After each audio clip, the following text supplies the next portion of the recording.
All right, greetings everybody. Here we are to look at one of the greatest and most famous games of the entire chess history.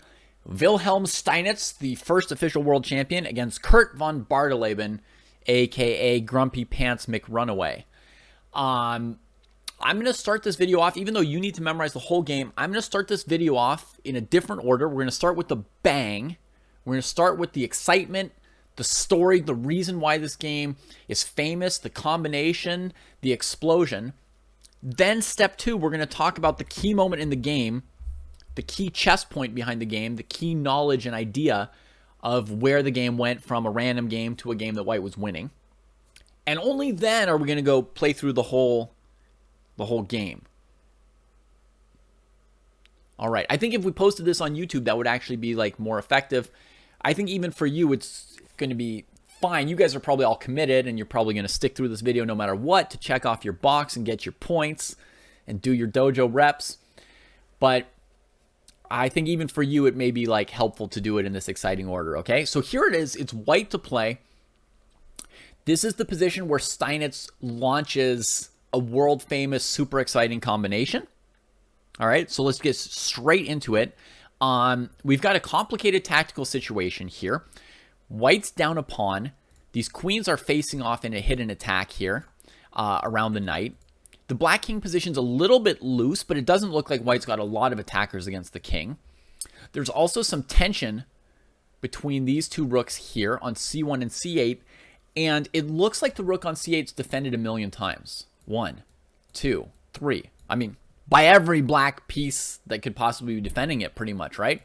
However, this queen is not only looking at the queen on d7, it's looking at the rook on c8, and this rook is looking at the knight on e7. And so there's actually quite a bit of tactical tension on c8 as well as on d7. And things are going to get immediately lit on fire by this move from Steinitz. Knight g5, check, attacking the king and the queen.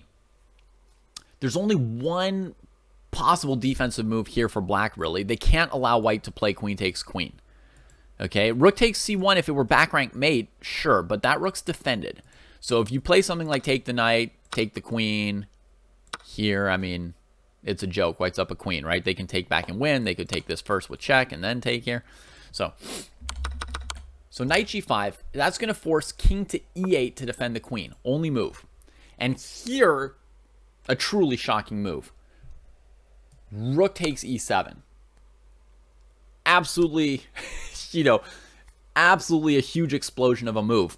Now, the first element you need to see about this is we're removing all the defenders of the rook on c8. If the queen recaptures, very, very simple win for white. You just take on c8, right? And now your rook sack was really a rook for a knight sack, and then you picked up a free rook already. So white's already up a full knight, plus the king's in check, and stuff's hanging for black, and this is just game over, right? The king can't get out because of the knight, so you have to go into an endgame down a knight. Easy stuff for white. Okay, so the other option would be for the king to take right here on e7. And keep the queen defended. And this is much harder to prove or explain what white is up to. But basically, rook e1 is not a hard move to consider for white, but you need to see some details to see if this is really going to pan out for white. So in this position, there is king d8 or king d6. I want to remind you that the king is tethered to defending the queen. So when you're calculating super crazy positions like this in your own games, you want to help yourself out a little bit by keeping your mind tethered to some of the things that are sort of key features so you don't have to keep rediscovering them. You don't want to spend a lot of time calculating, king f8, knight h7, or blah, blah, blah. You want to immediately, have your eye on queen takes queen, right? So, so let's say king to d8. And now there's only one winning move for white, but it's a really nice move. You don't want to let the king run away really, but this knight that's attacked by a pawn is just dying to pop into this spot, right? Boom.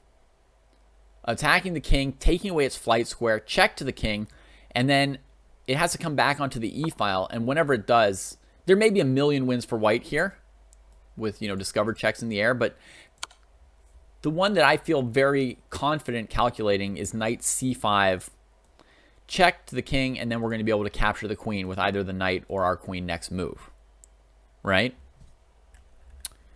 Booyakasha.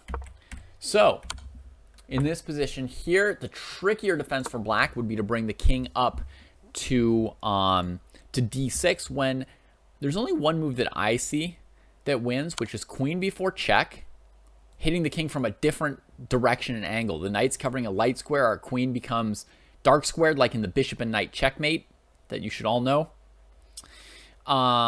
King's cut off like this, and if he steps over, this is just a straight up checkmate. The end of everything. You trying to teach me that, Gritty Pawns? I know. I pronounced it in an ironic way. So rook c5 is the only move to keep the game going. And then we've got a surprise switcheroo. We come back to f4, cutting off the retreat. And now the rook, we developed it for black, but it's to take away a flight square from the king so that when the king comes this way, we can play rook e6 and the king can't move up to c5.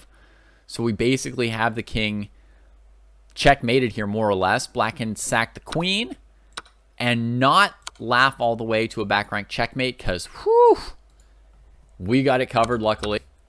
Or the king can come out to play, and verify that white really has checkmate here.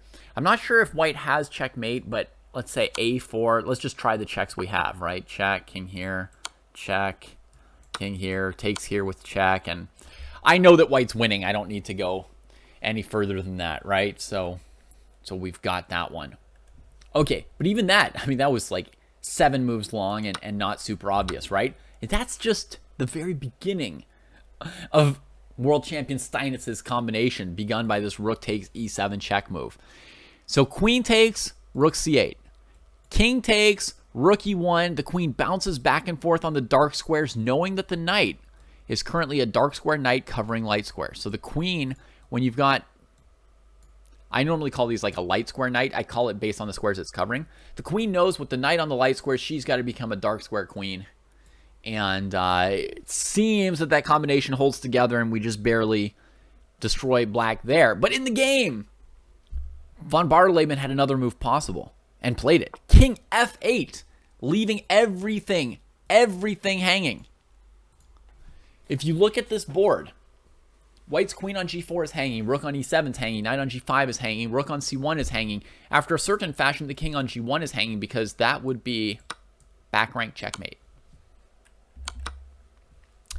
Black, for their part, has the queen hanging, but the rooks for the moment are sort of holding themselves together, and that's creating a problem for white. So you can't even just trade off like this and then take the queen because it's still back rank mate, down a whole queen and knight. Whew. So, had Steinitz seen this possible move coming, king f8, or had he just seen, king takes, queen takes, beautiful combination, you play rook e7, king f8, double exclam, leaving everything hanging, and then you're like, shoot, how do I pick up the pieces here, right?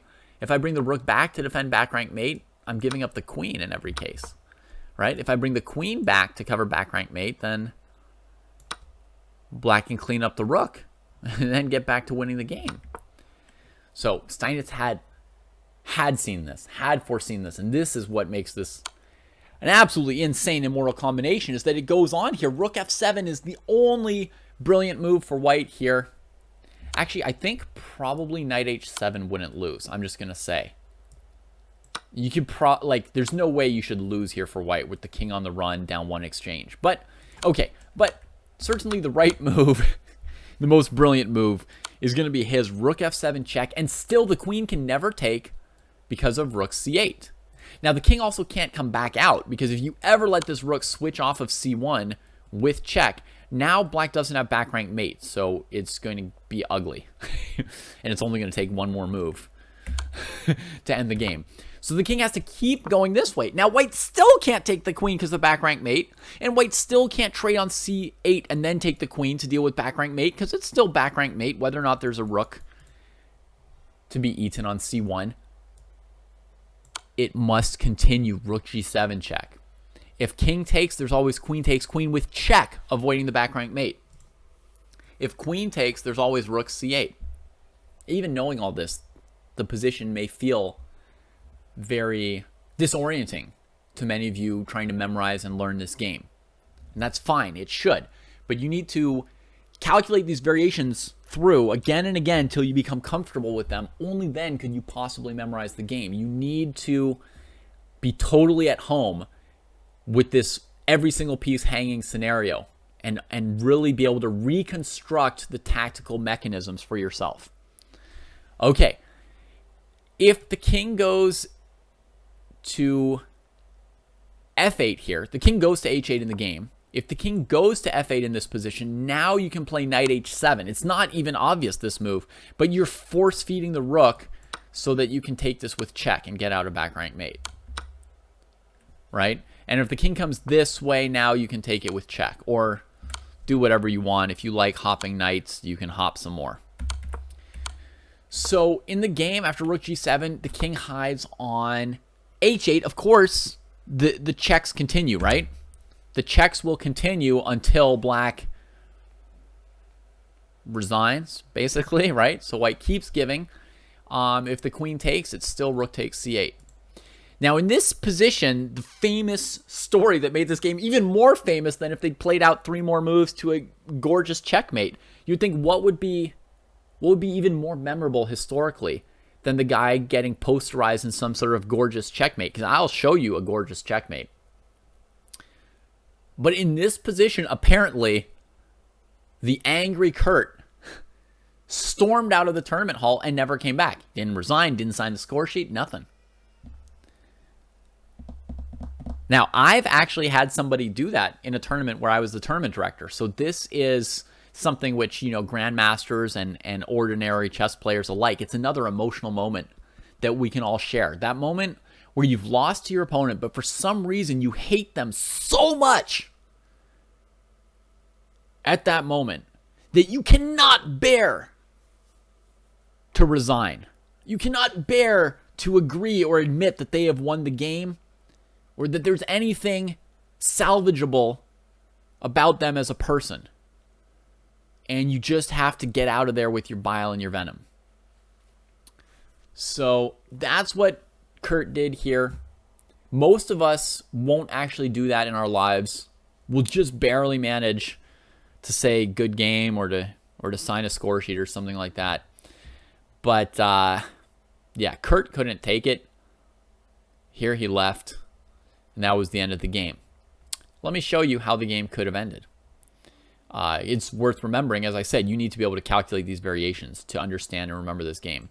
King to g8. Key move here is to now go rook g7. This is something where I find even strong players often forget.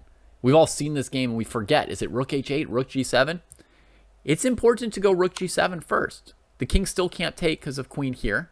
The king's going to hide in the corner again, and now you get your queen to this file. Look what happens if you do it wrong, if you remember your classics incorrectly. You force the king here, you check on the h file. The king now has a choice of squares because there's no rook hanging on g7. And king to g8.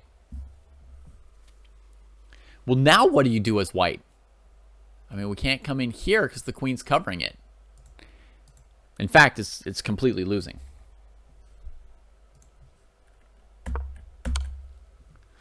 So, not too late to mess it up and to misunderstand what's going on. But I'm sure Steinitz would not have gotten it twisted. He knew what he was up to. Would have played rook g7. Let me just show you guys how this position could end, right? You force feed the rook, finally. Check. Here, still not clear what we're doing, right? We still can't take the queen because of back rank mate. What is white even up to? Check. Here. Check. Look at the dark square queen and the light square knight. Coordinating, right?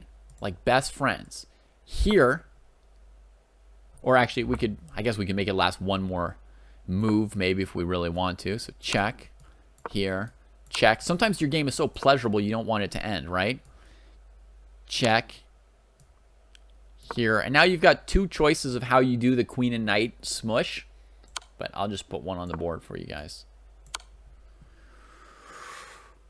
Whew. As I said, if a game ended with this position, you know, that could be pretty famous as well.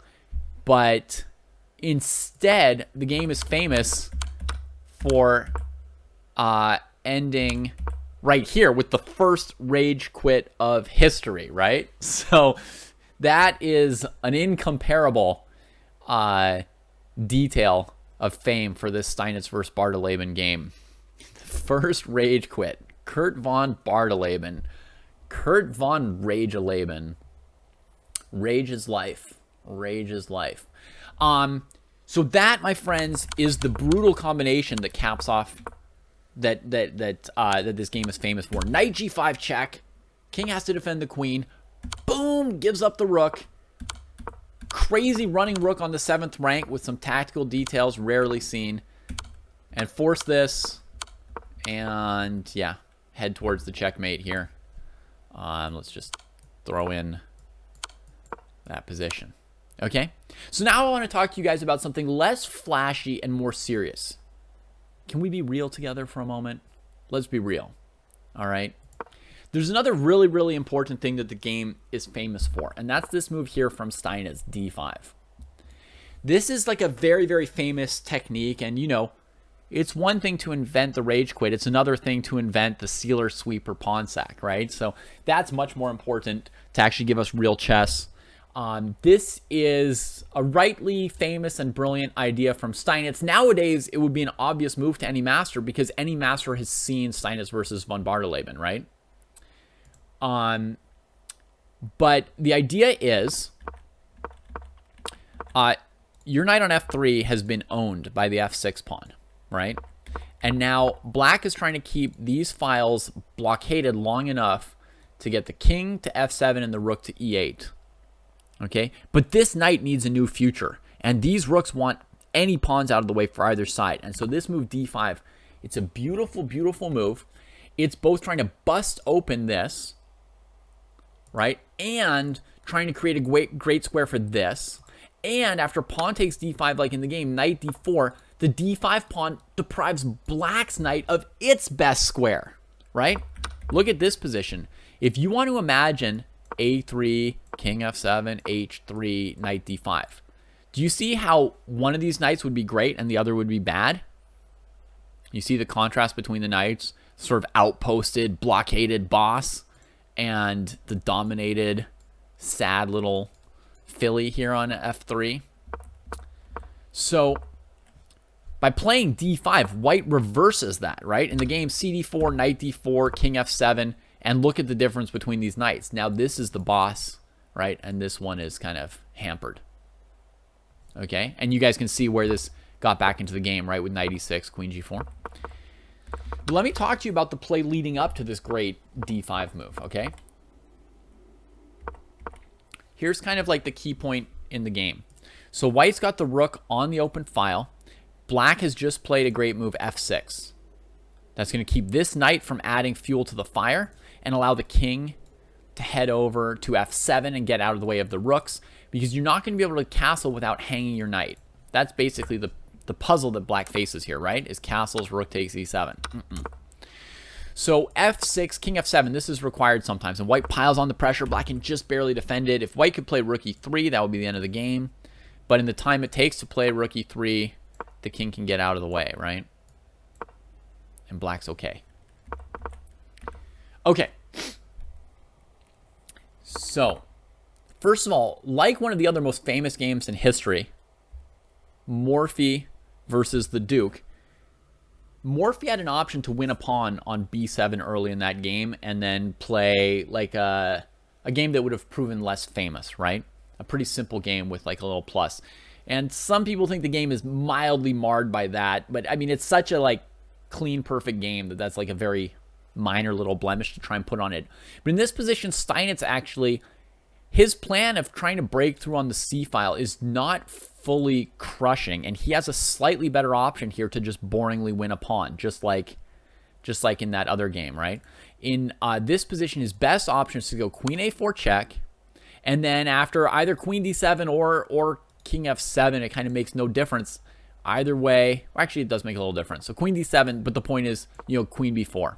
You hit the knight, and black's got to get out of dodge with the king, right? And then put the knight on d5.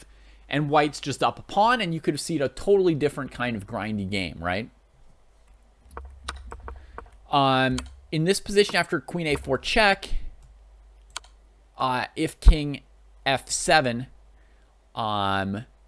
things get much, much, much spicier, actually. So there's a chance he could have played queen a4 and still had an exciting game, because here you would play knight e5, harassing the king position before the rooks can sort out. And the point is here and here. Now the queen doesn't have this square right here.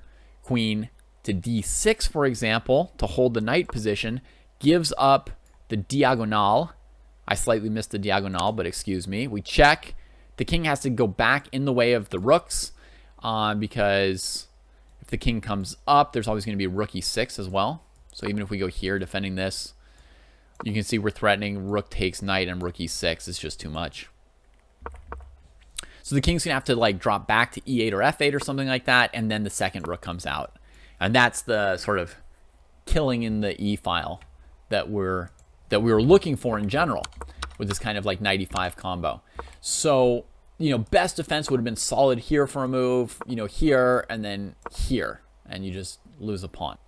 Okay, so what Steinitz does, he goes queen e2, queen d7, rook c1, trying to press this file, right? And Kurt plays c6 to trying to deaden the file, but this is one of the two mistakes that pushes this game suddenly into bad shape for black.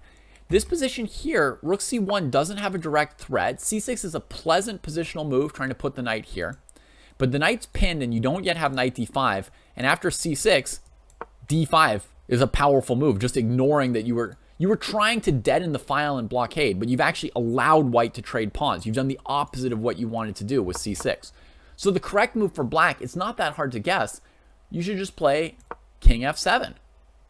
And now against queen c4, forking your king and pawn, you've got the beautiful knight d5, and everything is blockaded. So it turns out this c6 move is not that important here, and it's not as rock solid as it looks like.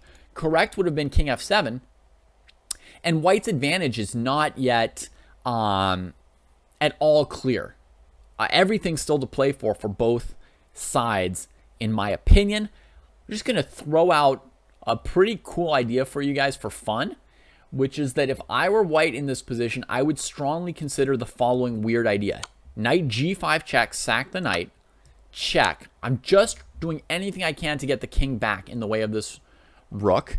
So now, like king g8, I'll go queen b7, queen d5 covering the rook, rook takes c7. And I'll go into this endgame trying to beat the knight with my pawns based on the fact that the rook's badly placed. So really, I'm trying to, beat this rook. And I haven't analyzed this endgame, but it looks interesting. It looks interesting.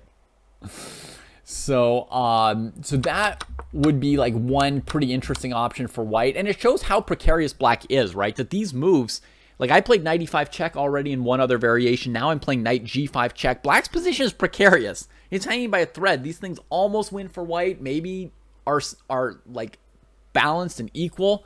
I would be surprised to lose this endgame for white, I have to say. Like I've got 2 pawns against the knight plus the 7th rank plus a trapped rook. The 7th rank on its own should be worth the 3rd pawn. So like I would slightly prefer white here, I think, but I don't know with any certainty. It's beyond my skills, but that's my system for evaluating this is like, a knight is rarely going to beat 3 pawns. And black's rarely going to get out of this situation with white's rook on the 7th rank without losing at least 1 more pawn before black's rooks get out. But anyway, the situation, super exciting and interesting here. King f7, though, would be a better defense because after c6, d5, now black is in some trouble. But again, black plays one more move that really just throws him over the precipice. Okay, and that is to take the pawn.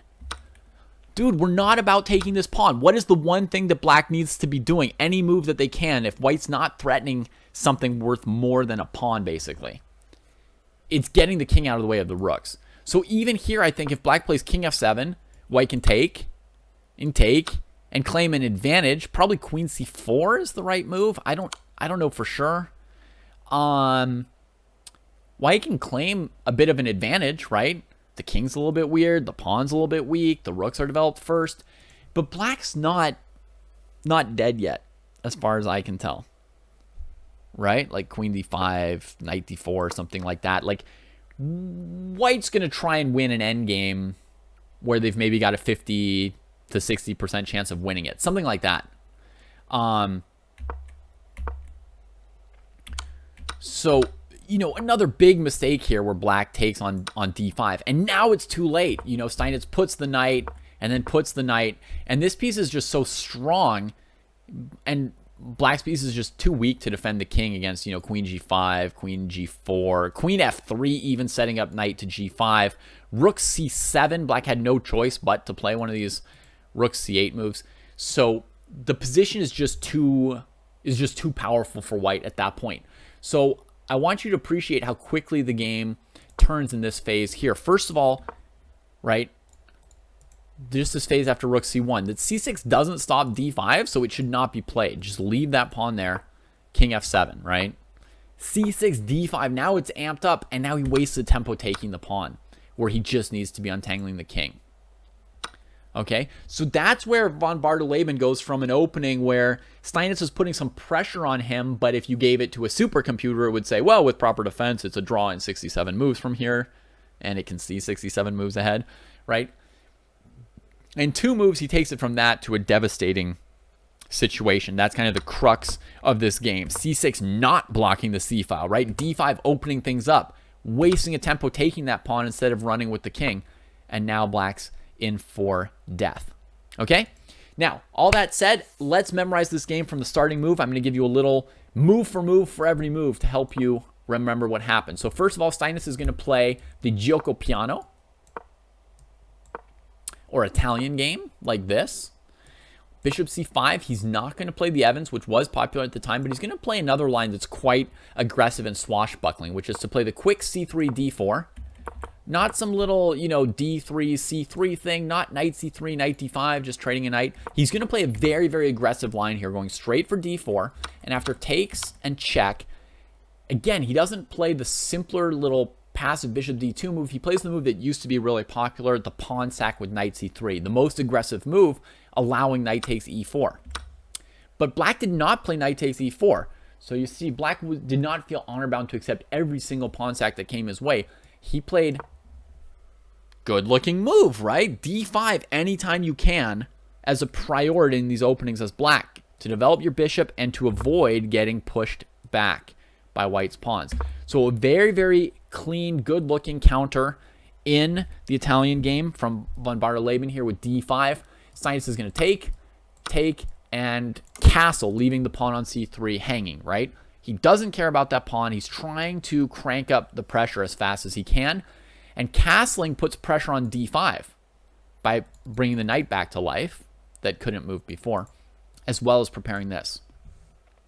Now, again, von Bardeleben does not grab the pawn. He plays what looks like a nice, clean, safe move with bishop e6, covering the d5 square, keeping the d4 pawn blockaded, developing all his pieces. This is all good, clean play that shows some real class on his part. And I will just say that if you take and take and take, you're basically asking to die.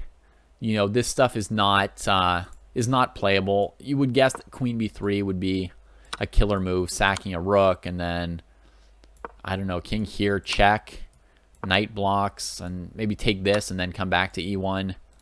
And black must be dead. There's like a million things you could try as white as well. You know, knight e5, bishop h5. There's other strings to the bow. Rook e1 immediately, but I think rook a1 to e1 is super easy. You don't have to calculate well to go for that option. So anyway, taking these pawns is like super bad. You know, people have lost many beautiful 10-move games by doing such stupid things. But von Bardeleben did not do that. He was not planning to get rocked today. Though he sure did epically eventually, right? And now, here's an interesting situation. I don't know if, I don't know if Steinitz's move here was the best move or not.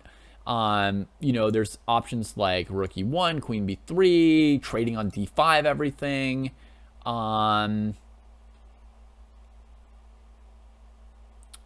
I don't really know what the best move is, but he played an interesting move, right? He develops the piece with tempo on the queen. It has the feel of being probably the right move, but the tactics don't always agree with the feel, right?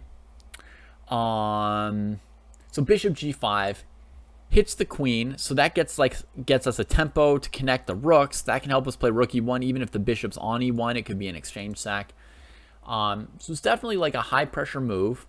Von Bardeleben retreats bishop e7, and now from here Steinitz sees he can trade everything and give black the e-file problem.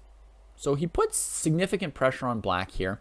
He takes first with the bishop and not with the knight. I don't think it actually makes a difference. Like, I think if you take with the knight, you're not giving black any other special options beyond this, or any like good ones. Like, black could go here, but you just have knight g5, right? And if queen g5, knight c7 should be enough to win pretty cleanly. But anyway, Steinitz took with the bishop first. Here. You can think of it as trading every piece. Black takes back this way, and then he trades the bishop. So he trades off all those pieces. He got bishop c1 out kind of with tempo because black had to play a retreat. So he'd already castled first, and now, you know, rook e1, catching black before they can castle on the knight. And that's the point of all those trades. Now, some people may feel like it's a little bit weird to trade a bunch of pieces in order to attack, but actually it's very common in chess that trading off a bunch of minor pieces can untangle a position and open up room for you to have winning attacks with rooks and queens. And it doesn't take that many pieces to have a winning attack. Often you need to clear out defenses. So whether trades help the attacker or defender is actually really a case-by-case, 50-50 kind of question in chess. Very complicated. You could watch, you could try and find a course on attacking that I did and haven't published yet, but maybe it's published by the time you're watching this video, to help you with those decisions. It revolves around who has more reserves that can come in and specific calculations as well. But anyway, that's the approach he takes here. And in this position, it's a perfectly good one, right? He removes the jumble of pieces with just trade, rook e1, right? And just simple question. You can't castle, right? And immediate queen d7, you know, queen e2, you would see black still needs to do something like f6, king f7. There's no way around it. There's no way to castle naturally here. The king's going to have to do a castling by hand monkey business holding the e7 square. But of course, queen d7, knight e5 ramps up the pressure even worse. So first, von Bardeleben plays f6. Best defensive move, stopping the knight hops to reduce Steinitz's aggressive potential. And this is a necessary move in his plan anyway to get the rook out. Now here, as I mentioned to you, I think queen a4 to b4 is even stronger than what Steinitz did, but mainly because in this position, von Bardeleben should ignore the c-file and play king f7 with a reasonable defense. If black were already castled, would the position be about simply equal, or would the isolated pawn be decisive, like enough for white to lose? I would think it would be a small edge for black, but not yet decisive. I mean, it really depends like where this knight is and whether white has any play on the e-file or the c-file. Sometimes you're slightly worse, sometimes you're like dramatically worse. But often you have just enough play. If black were castled, hopefully white would have improved this knight to somewhere not attacked by f6. If we say white can't play rook takes e7, but they can spend their time improving their knight somewhere else, then c5 would be a logical square to go to, looking at the e6 weakness and counterplay on b7. If black ever plays b6, it really weakens the c-file. So there's a whole bunch of ways white could maybe keep the position close to balanced, even if they didn't have this specific killing e-file pressure in this position. But, you know, this rook c1, it's a little bit stereotyped going to the open file. And actually, if black just plays king f7, it's not super clear what Steinitz's play or plan was with the rook c1 move. But after c6, whew, you guys got to know, we're immediately saying hooray. Thank you for, you know, spending a move on your pawn. Thank you for covering this. Please spend another move on your pawn. We're going to, suddenly, he looks like a genius for putting his rook on c1, right? Because now the knight's in contact with e6. It's looking hard to contain this rook. And you guys know what happens from here. Necessary move from von Bardeleben again, king f7. bring the knight to e6 immediately, threatening rook c7.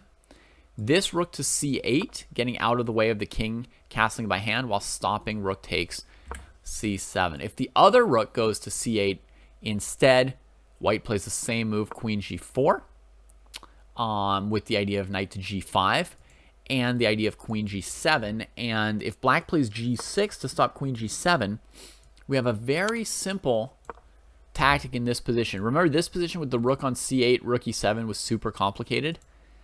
Here it's much simpler. This rook's not sufficiently defended. The knight is pinned. The queen is seeing through the see-through queen. Rook c8. The x-rays come home to roost. So that's why it is the natural or logical option for black to play this rook to c8, where it's defended by the other rook and the king can retreat without blocking that rook in. And from here, you guys know how it follows. Steinitz, in a moment, rooks are going to start trading and white's pressure will be gone. Like if you play h3 for white, you're worse. I mean, not only there's rook takes c1, rook takes c1, queen e6 winning. Sorry, let's say white plays knight d4. They're lost, knight c5. You're just down a pawn. But queen g4 threatens mate. Black could not take on c1 because of check here, checkmate. Be very clear that you're really threatening checkmate when you go queen g4 here. It's a big threat. Black stops it. Knight g5. Double attack on the queen, forcing the king here. You guys remember the big move, the big sacrifice? Is this a special enough move that it's instantly memorized the moment you see it? Bang. No queen takes because of rook c8. No king takes because of super long variation with rook e1, queen f4, queen b4, queen f4, etc. King goes here. We just bang all along the second rank. The queen can never take because of c8. Here black left the room, but I expect you guys to memorize more. Back to here. King here. Back to here. Takes. Check. Here. Check. Here. Check. Here. Check. Here. Check. Here. Mate. Okay? You got it? Got it? Get it? Got it? Got it? Good. That is Steinitz von Bardeleben, the Immortal Rage Quit game. One of the most scintillating combinations in chess history, and an all-around great game from Steinitz. Remember also the fundamental piece of deep chess knowledge that we shared with you right here around this position here and the poor defensive choices by Kurt. Get the king out of the way, get the rook into the game. Unless white's threatening to win a piece, basically, you just have to play the moves you have to play to get organized. You don't have time for positional niceties, for setting up these blockades. You will get ripped to shreds before you're done setting up, right? So c6, big mistake, taking, big mistake, and now it's dead. There were two losing moves, so to speak, one compounding the other, c6 and cd5. You've got it exactly right, Phigius, the legend, scoreboard #1 of the dojo training program. C6 puts black dramatically on the back foot. You could think of it as like a -1 move, and then taking the pawn on d5 as well drops the evaluation. It's like -2 or worse, and just over the edge and dead. That's that for that game. Good luck, everybody, with your training. Hope you're all doing well and having a great day. And good luck also not being von Bardelebens in your own life. Trying to be a little bit gracious if you get an opponent who drops a gorgeous combination on you, and have the class or the love for humanity or the consciousness that you're not that much more important than everybody else to be happy-ish for your opponent and to say like, bravo, because if somebody played rook e7 against me here, I would really like to think that we could say, that was fantastic, man, great job. I would like to think that we could do that.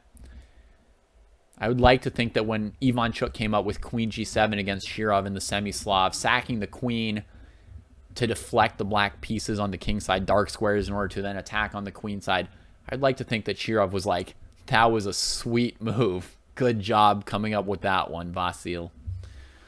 All right, everybody. That's it for this video. Take care. Bye.